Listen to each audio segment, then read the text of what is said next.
नहीं हो पा रहा है, जो विजन है सरकार का वो लोगों को समझ में नहीं आ रहा है, फेलियर है उस विजन में। कैसे आप जिनके इंटरनेशनल प्लेटफॉर्म पर ये पहली बार नहीं है, कई बार वो ऐसी चीज़ें बोल चुके हैं। कि राहुल गांधी जी अब अपने व्यवहार से वो सिद्ध कर चुके हैं कि उनका इंटरेस्ट भारत के लीडर बनने में नहीं है। राहुल गांधी के हिसाब से भारत को वर्ल्ड लीडर बनने की सोचना भी नहीं चाहिए। और ये कितनी हैरानगी की बात है। ये दिखाता है कि ये लोग भारत के कितने बड़े शत्रु हैं। आज भारत लीड कर रहा है। आज दुनिया के आर्थिक रूप से समृद्ध देशों में भारत चौथे स्थान पे है। बहुत जल्दी हम तीसरे स्थान पे होंगे और फिर हमसे ऊपर दो ही देश अब रह जाएंगे, चाइना और अमेरिका। और हम धीरे धीरे 2047 तक ये स्थिति में आने की कोशिश कर रहे हैं कि उन दोनों से भी हमारा कंपटीशन बहुत अच्छा हो। और आज कई मायनों में ये तो आर्थिक समृद्धि की बात है, लेकिन संस्कृति, परंपरा, ज्ञान, विज्ञान, इसके मायने में भारत आज दुनिया का नंबर 1 देश है। हमारे ही बच्चे जाकर के अमेरिका में अमेरिका की व्यवस्था को चला रहे हैं। हमारी ही टेक्नोलॉजी से दुनिया में एक से एक बड़ी छलांग लग रही है। हमारी दवाइयाँ दुनिया भर के देशों को जा रही हैं, यहाँ तक कि अमेरिका और रसिया को भी। उसके बाद भी राहुल गांधी जी को लगता है कि भारत को ये कोशिश ही नहीं करनी चाहिए। तो ये स्पष्ट करता है कि राहुल गांधी भारत विरोधी मानसिकता से ग्रस्त हैं और उन देश का एक सांसद होने के नाते और नेता विपक्ष होने के नाते ये उन्होंने जो व्यवहार दिखाया है वो बहुत ही शर्मनाक और निंदनीय है।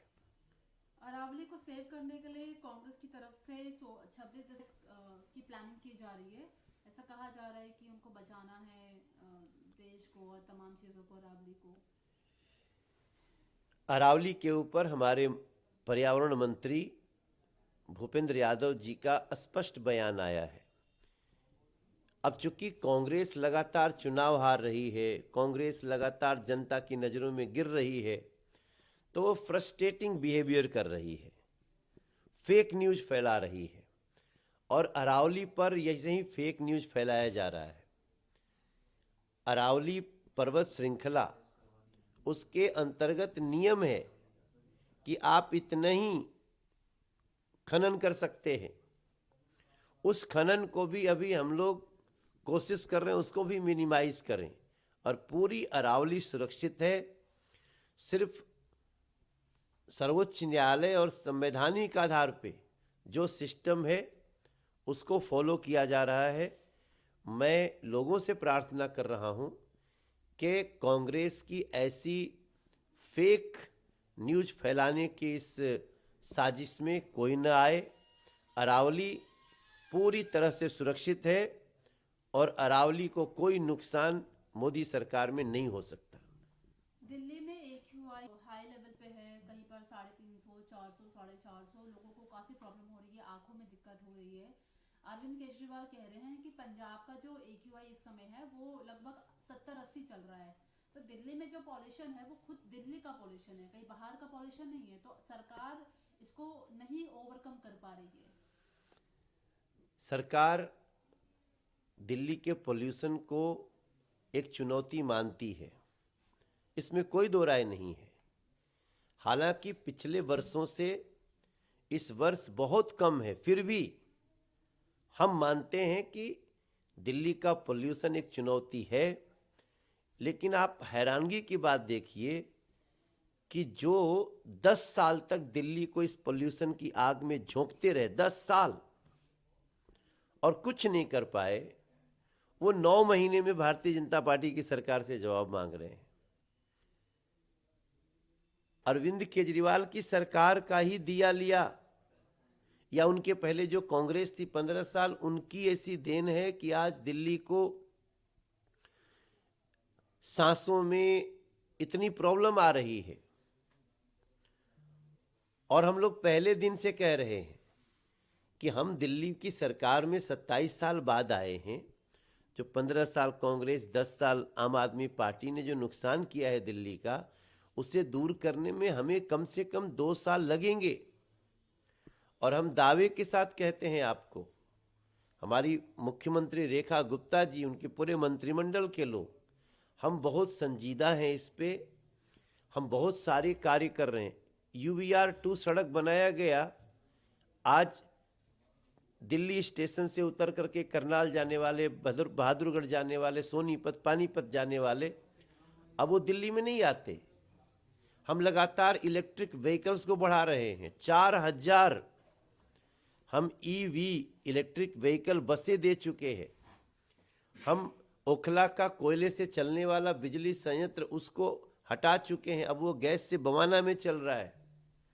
हम लगातार भलसुआ और गाजीपुर और ओखला के लैंडफिल साइट को मिनिमाइज कर रहे हैं। तो ये, लेकिन हमें पता है कि इस प्रयास को पोल्यूशन के विरुद्ध थोड़ा प्रभावी होने के लिए हमको कम से कम 2 साल लगेगा।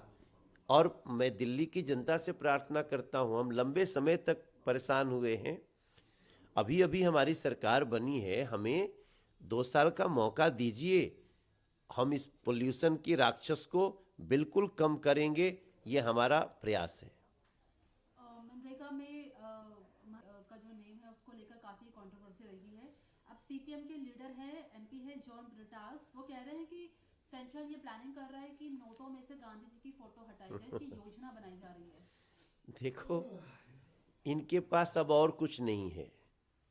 ये फेक न्यूज की फैक्ट्री चला रहे हैं। ये फेक नैरेटिव गढ़ने की कोशिश में है, झूठी नैरेटिव। महात्मा गांधी जी का जो सम्मान NDA की सरकार, नरेंद्र मोदी जी, भारतीय जनता पार्टी करती है, वो ये लोग कभी सोच भी नहीं सकते। ये सिर्फ नाम चुरा सकते हैं गांधी जी का। गांधी जी चाहते थे ना विकसित भारत हो, हम उस रास्ते पे चल रहे हैं। गांधी जी चाहते थे कि जो भी मजदूरों को काम मिले उससे प्रोडक्टिव काम हो। ये उससे परेशान है क्योंकि अभी तक जो नरेगा था, मनरेगा, पहले तो नरेगा था, बाद में लोगों ने मनरेगा किया, लेकिन आपको जान के आश्चर्य होगा कि इसमें एक एक साल में 2-2 लाख करोड़ रुपए गए और प्रोडक्टिव कोई कार्य नहीं हुआ।